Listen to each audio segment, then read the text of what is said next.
capítulo 2, versículo del 1 al 7. Es donde vamos a estar meditando en esta tarde. El tema está titulado El consuelo para nuestros corazones.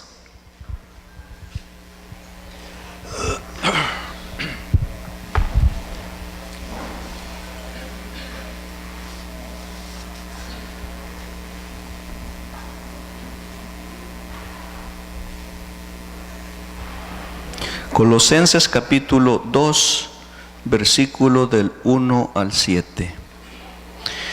El propósito de esta porción es aprender a cuidarnos unos a otros a través de la palabra y de la oración. Es lo que Pablo estaba haciendo. Pablo estaba preocupado por los hermanos, que él se había dado cuenta que habían problemas, había entrado una doctrina diferente, habían herejes que estaban confundiendo a los hermanos, y era la preocupación de Pablo. Pablo no se encontraba con los hermanos en ese momento, él estaba preso en Roma, y asimismo nosotros debemos de interesarnos por los hermanos, preocuparnos unos por otros, ayudarnos unos por otros. ¿Qué pasa cuando normalmente una persona se queda sin papá, sin mamá, sin familia? ¿Qué es lo que normalmente pasa en una persona en esas condiciones? ¿Qué pasa? ¿Se siente triste, solo, desconsolado, sin tener a nadie? Pero esa es la ventaja para nosotros los cristianos, que no estamos solos. Tenemos a Cristo, por supuesto, lo que hemos rendido nuestras vidas a Cristo, tenemos a Cristo quien lo llena todo. Tenemos también a los ministros quienes velan por nosotros, se interesan porque nosotros recibamos ese alimento, la palabra, y para ello su iglesia se interesa en que se reciba la sana doctrina. Amén. La palabra. Y así poder tener un buen fundamento. Para ello, pues, la iglesia ha creado herramientas, estrategias, como es la Escuela de la Vida Abundante. Amén, en la cual usted puede recibir la sana doctrina, poder así crear un buen fundamento y no ser confundido por otras doctrinas, sino tener la palabra verdadera, que es Cristo Jesús. Ya tiene la porción, Colosenses capítulo 2, versículo 1. Vamos a leer juntos, y dice: porque quiero que sepáis cuán gran lucha sostengo por vosotros, y por los que están en la Odisea, y por todos los que nunca han visto mi rostro. Estas son las palabras de Pablo. Para que sean consolados sus corazones, unidos en amor, hasta alcanzar todas las riquezas de pleno entendimiento, a fin de conocer el misterio de Dios el Padre y de Cristo, en quien están escondidos todos los tesoros de la sabiduría y del conocimiento. Y esto lo digo para que nadie os engañe con palabras persuasivas, porque aunque estoy ausente en cuerpo, no obstante en espíritu estoy con vosotros, gozándome y mirando vuestro buen orden y firmeza de vuestra fe en Cristo. Por tanto, de la manera que habéis recibido al Señor Jesucristo, andad en Él, arraigados y sobreedificados en Él, y confirmados en la fe, así como habéis sido enseñados, abundando en acciones de gracia. Oramos. Padre, nos exponemos a tu palabra para ser iluminados a través de tu conocimiento. Abrimos nuestro corazón, nuestra mente, para que tu palabra, mi Dios, cobre vida en cada uno de nuestros corazones, y así también poder ser consolados, mi Dios, a través de ti. Reconocer que tú lo llenas todo. Si te tenemos a ti, lo tenemos todo. Nada nos hace falta. No estamos solos. Gracias por la bendición de poder escudriñar tu palabra y poder aprender de ti en esta tarde. Gracias, mi Dios. En el nombre de Jesús. Amén y amén. Decía que Pablo en este momento, él se encontraba en Roma, estaba preso, pero había alguien que estaba trabajando en la iglesia, y ¿se acuerdan? Lo mencionamos el nombre en el mensaje pasado, y era Epafras. era el que estaba trabajando, y él había recibido noticias de las iglesias, porque él trabajaba para las iglesias, y su preocupación era de que se fuera a perder la sana doctrina. O sea, pues él había anunciado la palabra con empeño, y habían entrado herejes, doctrinas diferentes, las cuales no eran de Cristo, y esa era la preocupación de Pablo, por las cuales él clamaba y oraba, aún no estando con los hermanos. O sea, de lejos, a distancia, él clamaba por los hermanos para que ellos tuvieran siempre ese buen fundamento de la palabra de Cristo. Veamos en el versículo 1, el apóstol Pablo con responsabilidad exponía la palabra, y su preocupación por los hermanos en Colosas es que se habían introducido herejes y falsas doctrinas. Dice en el versículo 1: porque quiero que sepáis cuán gran lucha sostengo por vosotros y por los que están en la Odisea, y por todos los que nunca han visto mi rostro. Pablo, al igual que todo creyente que se dispone para ser usado por Dios y ministrar a su pueblo, debe saber que sostendrá una lucha o contienda constante por el bienestar de todos aquellos a quienes ha dado a conocer o ha dado el testimonio de la palabra.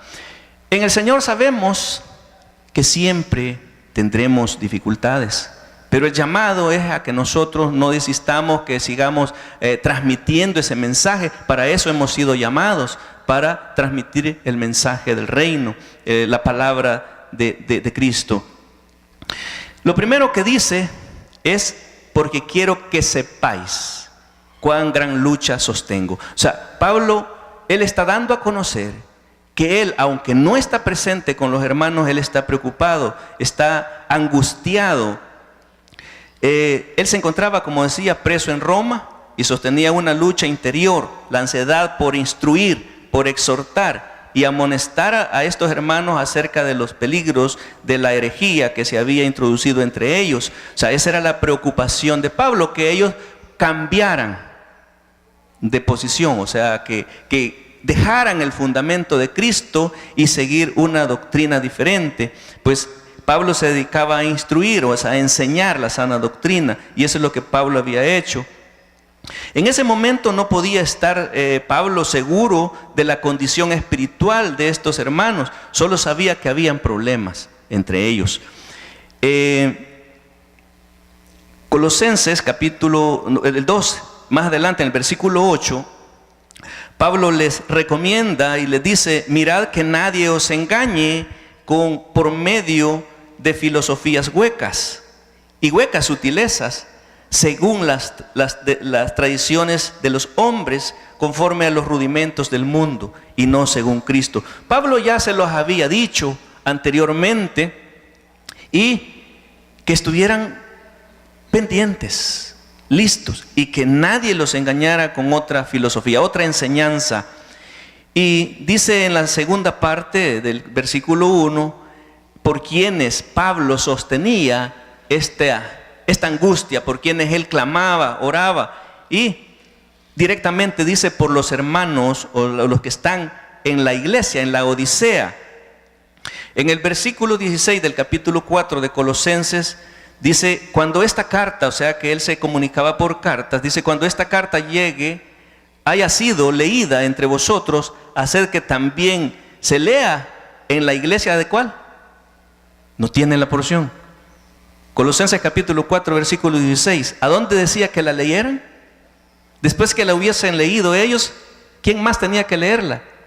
Los hermanos en la iglesia La Odisea. Y que la de la Odisea la leáis también vosotros. O sea que esta carta era también para todos los hermanos o las iglesias a las cuales Pablo administraba. Juan de hecho señala la condición de los hermanos en la iglesia en la Odisea.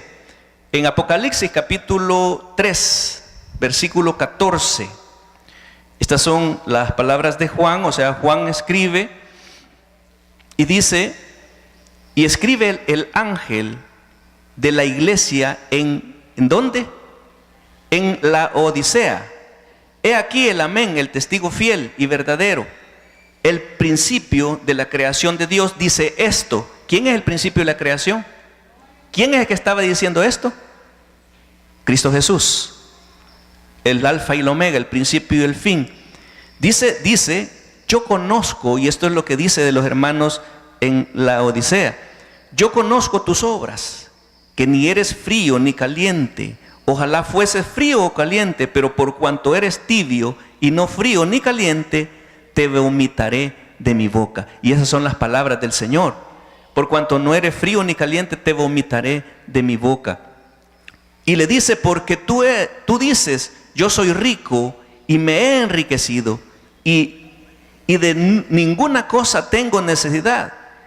Y no sabéis que tú eres un desventurado. Y esas son las palabras que dice el Señor: desventurado, miserable, pobre, ciego y desnudo. Por tanto, dice el Señor, yo te aconsejo, te recomiendo que de mí compres oro refinado en fuego, para que seáis ricos, y vestiduras blancas para vestirte, y que no se descubra la vergüenza de tu desnudez, y unge tus ojos con colirio para que veas. Juan describe la condición de los hermanos en la iglesia, la Odisea, que ellos habían perdido esa motivación espiritual. Ellos habían dejado a un lado las enseñanzas y habían bajado ese nivel de espiritualidad. O sea, y por eso les dice que yo conozco tus obras, que ni eres frío ni caliente. Ojalá fueses frío o caliente, pero por cuanto eres tibio y no frío ni caliente, te vomitaré de mi boca. O sea que los hermanos en la Odisea se habían enfriado, habían dejado las enseñanzas y estaban creyendo más a otras enseñanzas. Pablo dijo de Timoteo: pues a ninguno tengo del mismo ánimo que se interese tan sinceramente por vosotros. En Filipenses capítulo 2 versículo 20, Pablo dice esto de Timoteo porque no había alguien más que se interesara por los hermanos sino Timoteo.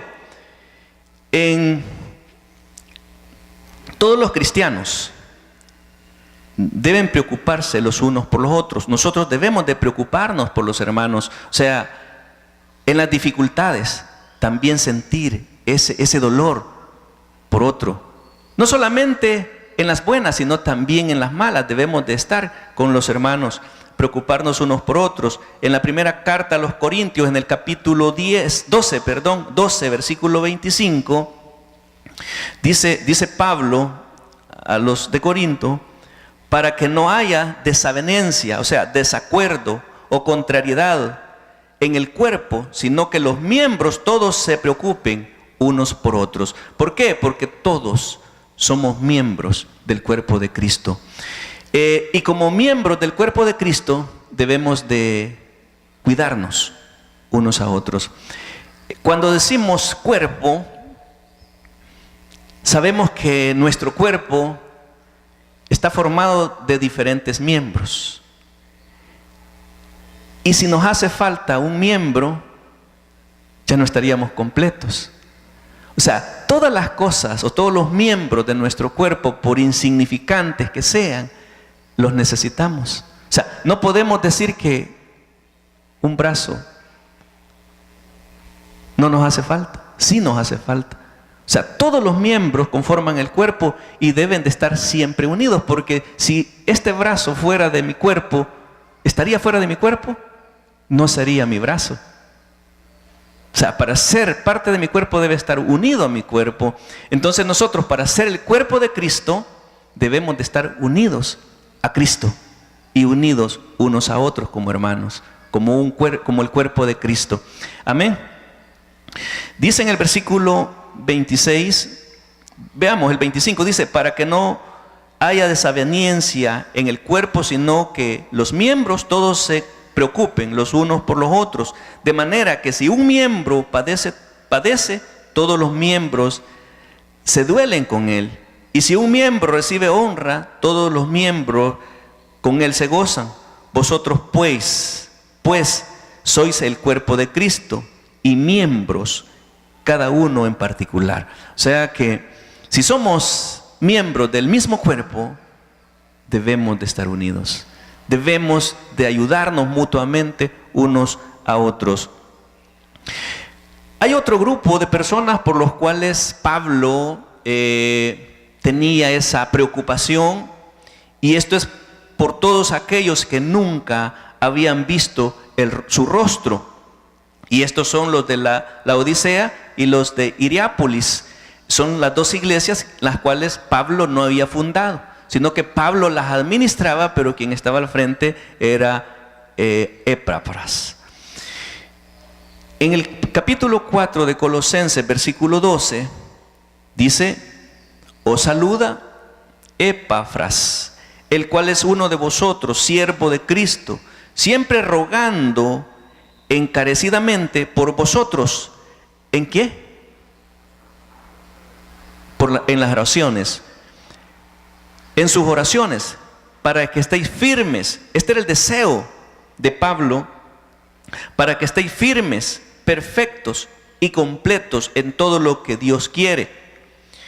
Porque de él, dice Epáfras, doy testimonio, está dando testimonio de Pablo, doy testimonio de que tiene gran solicitud por vosotros y por los que están en la Odisea y los que están, ¿en dónde? En Hierápolis. Por ellos, por aquellos que nunca habían visto su rostro, por eso estaba preocupado Pablo, y por eso dice que sostiene una gran lucha.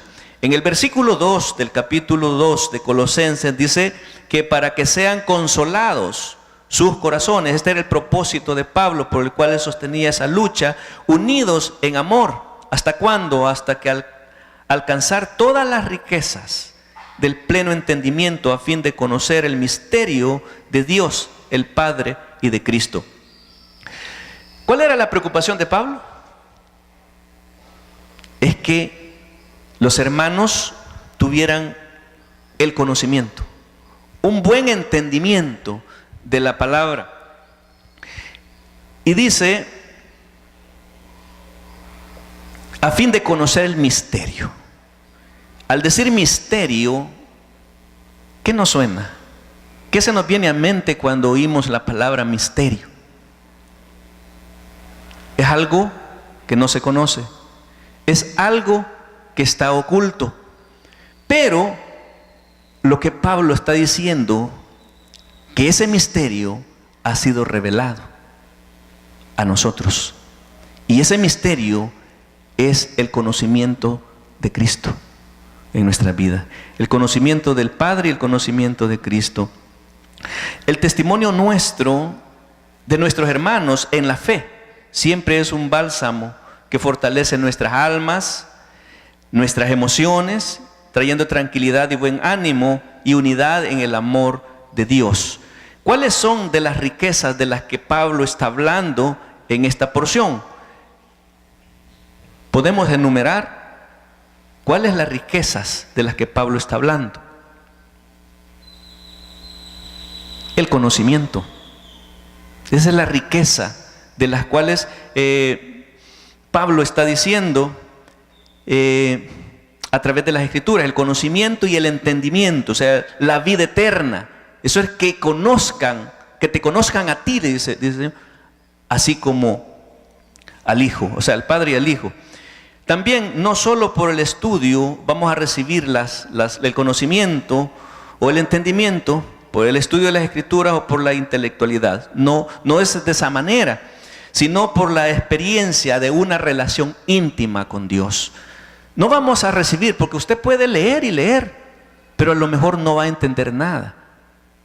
Tiene que tener una relación íntima con Dios. De otra manera, usted no va a lograr tener el conocimiento, no va a tener el discernimiento o el entendimiento de la palabra si usted no tiene una relación íntima con Dios. A través de una relación íntima con Dios usted puede ver, puede entender y puede pensar como Dios, y lo que Dios quiere es que cada uno de sus hijos tengamos la mente de Cristo. ¿Está de acuerdo conmigo? Ese es el propósito de Dios, el deseo de Dios, que cada uno de nosotros pensemos y tengamos la mente de Cristo, y esto es lo que enriquece a todo hombre.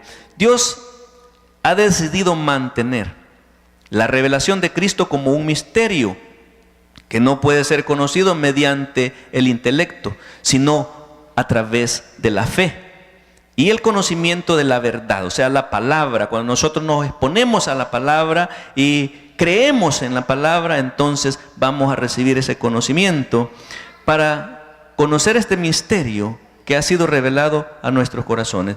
En el versículo 3 del capítulo 2 de Colosenses dice: en quien están escondidos todos los tesoros de la sabiduría y del conocimiento. ¿En quién están escondidos estos tesoros?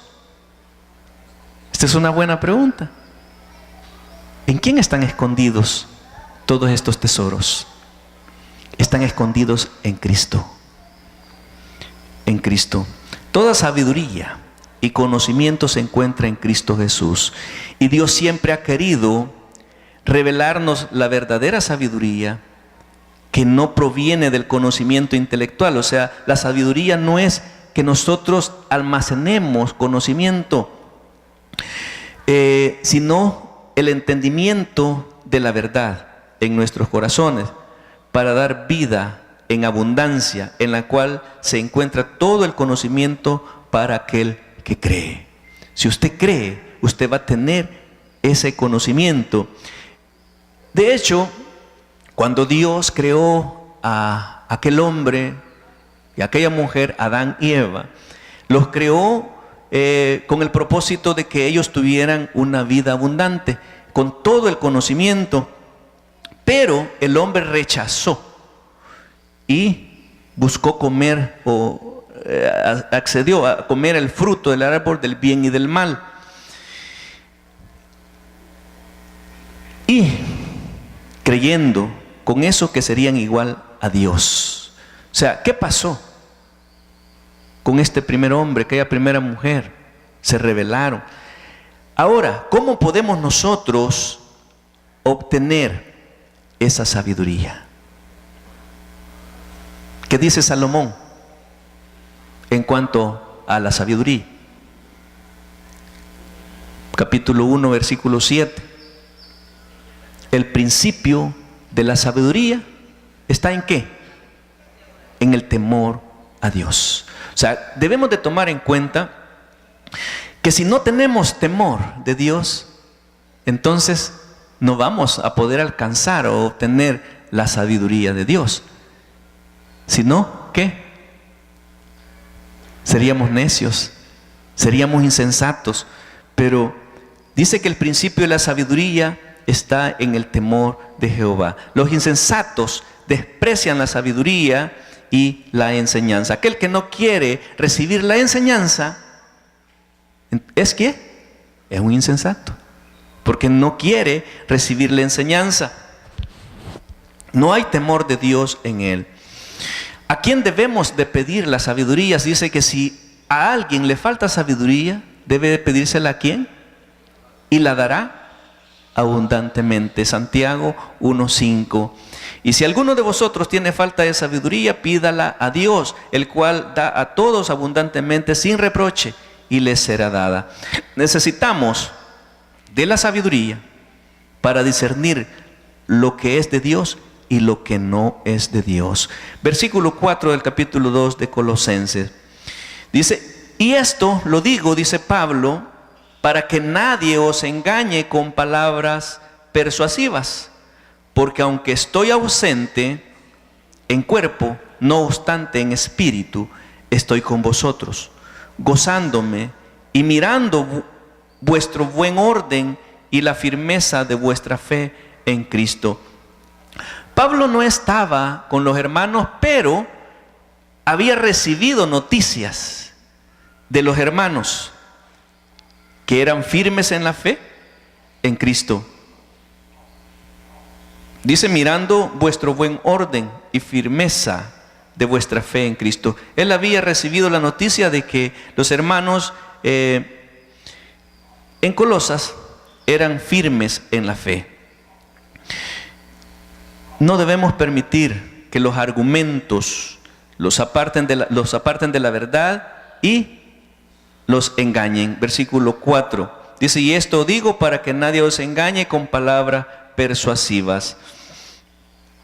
La distancia, o sea, Pablo no estaba con los hermanos, pero la distancia física es algo que puede trascender lo físico, mientras que lo espiritual pertenece al todo. O sea, debemos de buscar llenarnos espiritualmente, porque eso es el poder. En Hechos capítulo 1, versículo 8, cuando el Señor dice: y recibiréis poder cuando haya venido sobre vosotros el Espíritu Santo. O sea, el Espíritu de Dios es el que nos da ese poder.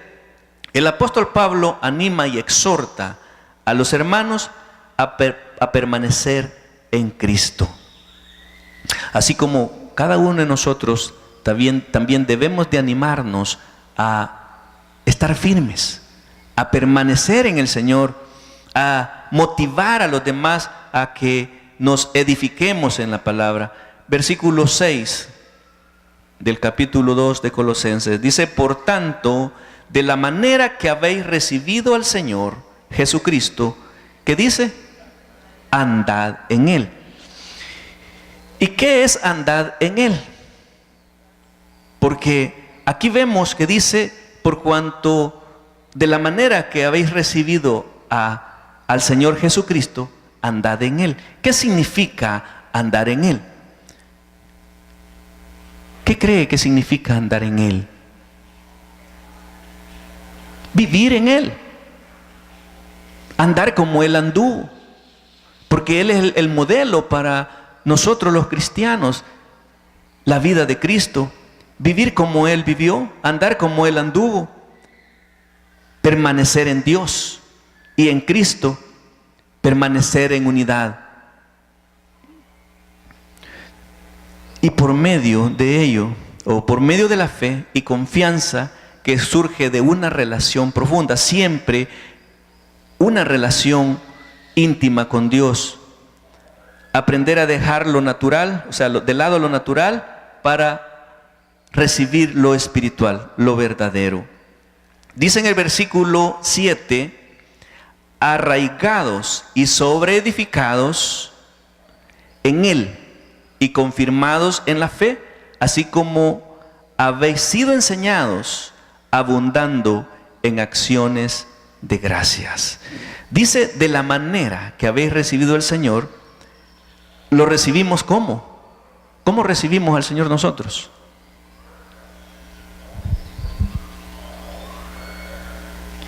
Recuerda que a través de la naturaleza caída de Adán, nosotros cuando nacimos en pecado. ¿Y qué es lo que acarrea el pecado? Condenación, muerte. Nosotros estábamos condenados a muerte por el pecado. ¿Pero qué pasó? ¿Cómo es que usted y yo hemos sido librados de la condenación de la muerte? ¿Cómo? A través de Cristo. Dios nos dio al Hijo para que Él fuera la propiciación por nuestros pecados y pagara o llevara en su cuerpo esa carga de nuestros pecados. Ahora, ¿qué hizo usted? ¿Qué hice yo para merecerlo?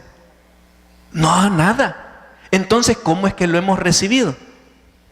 Es por gracia. Es por gracia. O sea, nosotros no merecíamos, pero Dios nos dio ese gran regalo a su Hijo. Entonces lo recibimos por gracia.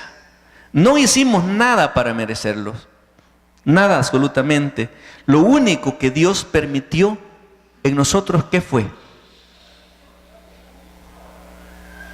Confiar en Él.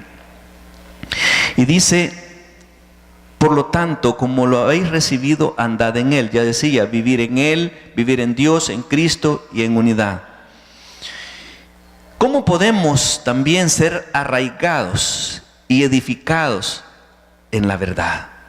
Esto es mediante la confianza que ponemos en Dios al abandonar la autoconfianza que el hombre mantiene. ¿Por qué? Porque muchas veces nosotros dejamos de confiar en Dios. ¿Y confiamos en qué?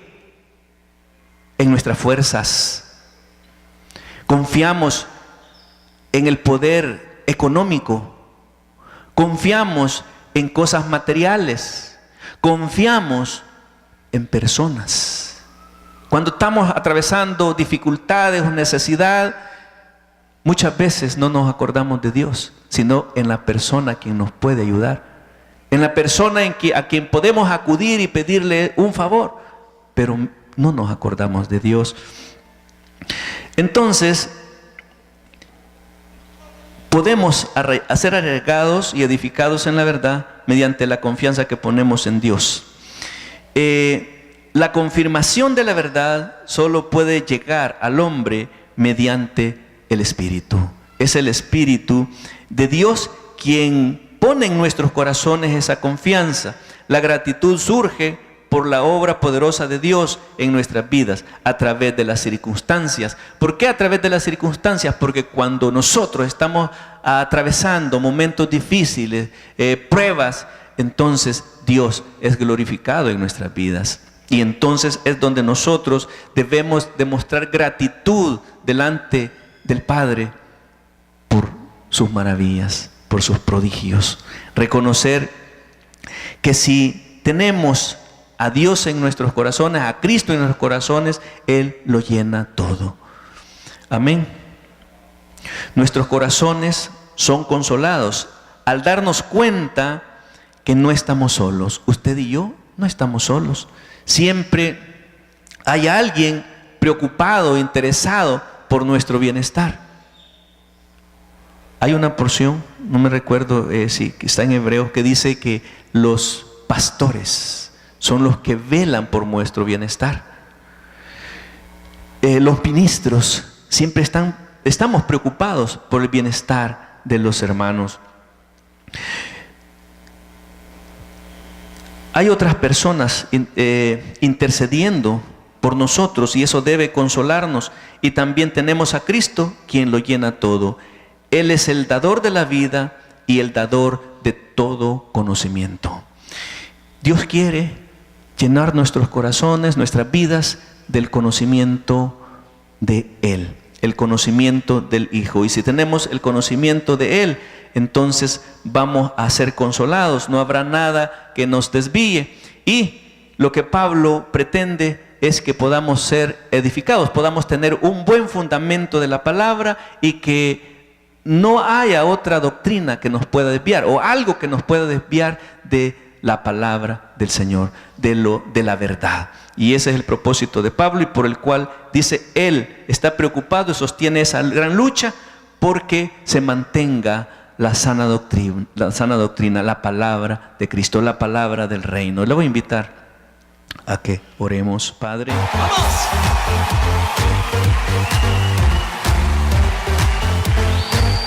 Dile a la persona que está junto a ti, exalta conmigo a Jesús. ¡Vamos! ¡Sí!